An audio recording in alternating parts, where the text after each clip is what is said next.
I am God's girl. And it is my mission in life to be my truest, most authentic self, full of life at all times, good and bad. And I want to be like an Abigail Adams in this time. You know, Abigail Adams, she was brave. Our founding fathers were brave, but so were our founding mothers, and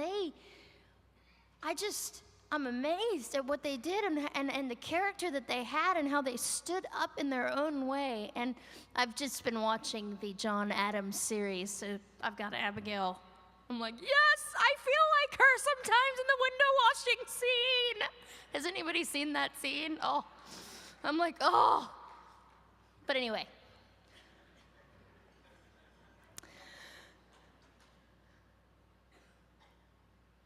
I was delivered alive in an abortion clinic on April the 6th, 1977 in Los Angeles. The abortionist was not on duty the moment that I came into the world.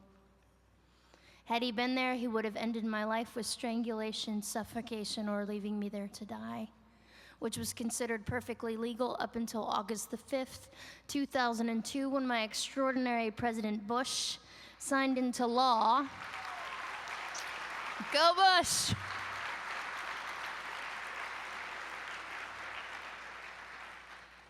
When my extraordinary President Bush signed into law the Born Alive Infants Protection Act to prevent that from happening anymore.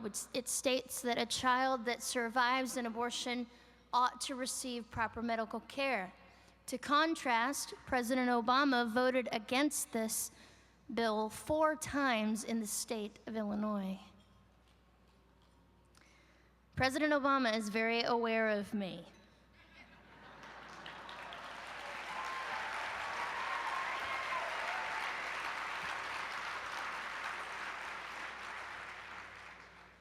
I did a commercial during the election about his record on the issue, and he did one about me too, which I find interesting.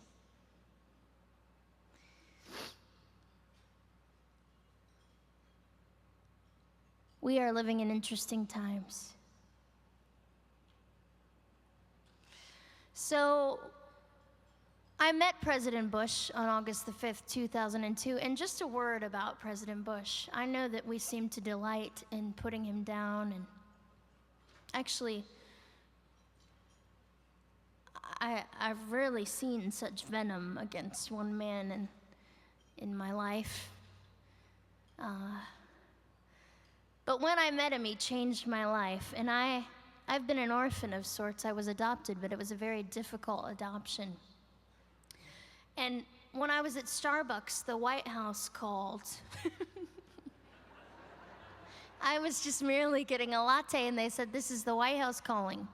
You need to come to Pennsylvania because you're going to meet the president because he's going to sign the Born Alive Infants Protection Act," which I testified in favor of the year prior.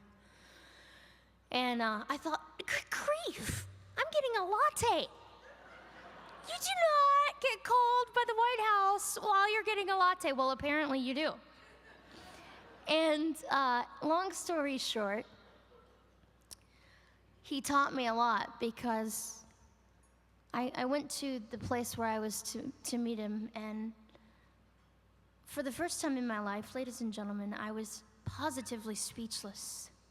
He was standing in front of me, and this is literally what I did. And he's standing right there. He said, "You're not nervous, are you?" I said, "Oh, I am so nervous, I'm gonna die." Not at all cool, not at all calm, nothing. And I couldn't walk in my shoes, but they went with the dress. So he says, "You're not nervous?" I say, "I'm nervous, I'm gonna die." Now, this wasn't even a year yet after 9/11, so we weren't in the habit of mocking him at that point, as we are now, and delighting in it. And he looked at me, and gave me a hug. And this dialogue began in my mind. Gianna, he who is chief among you will be the servant of all. And the dialogue kept on. You know, Gianna, remember in your life, I mean, look at this. The President of the United States is treating you like he's your next door neighbor. He's hugging you and trying to calm you and know that you don't have to be afraid. Remember this. So he went on and he greeted the next person. And I just told the Lord at that point, Lord, I am happy. In my head, I said this. If this is all that happens today, I am one happy girl. However, there is a very young, attractive security person to my left. And if you would like to work something out, that would be marvelous. The Lord did nothing. So I went to my seat, and I listened to the president give a magnificent speech about creating a culture of life. Then he came back to me. I couldn't believe it. And this is the part that changed me forever. He looked at me and he said, "You are so sweet." And I thought, what? I mean, you've known me 5 seconds. And because I do what I do, and because I have been an orphan of sorts, I never heard that from a father. He said again, "You are so sweet." And I said, "Mr. President, it's just that I respect you so much that I don't know what to say, but you need to know that we are praying for you." He said, "That is the greatest gift that you can give to a president." And then he looked at me and he said this. He said, "I am not going to let you down." Now that's pretty powerful. That is pretty powerful. Now, whatever your feelings about President Bush, listen to me here. The underlying principle is this: at least the man was and is willing to be hated. Are you?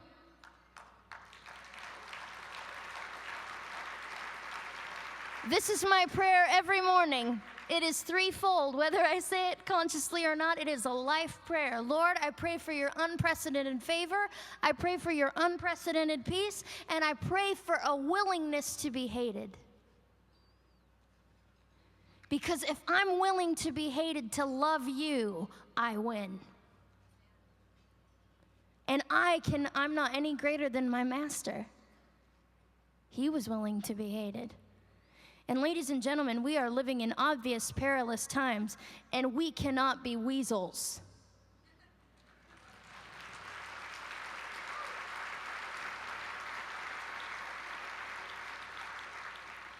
So a nurse called an ambulance and had me transferred to a hospital where I was placed in an incubator weighing 2 pounds. They said, "This girl's not gonna live," and guess what? I just kept on living. After that, I was placed in an emergency foster care home where they did not like me. There's a theme so far in my life up to that point. Somehow I am not liked, and yet the creator of the universe adores me, and I love that. I know that I am his girl. And ladies and gentlemen, apart from becoming a Christian and really knowing Christ, making that decision, number one, has been the most life-changing event for me. But number two decision has been this: I am not a victim.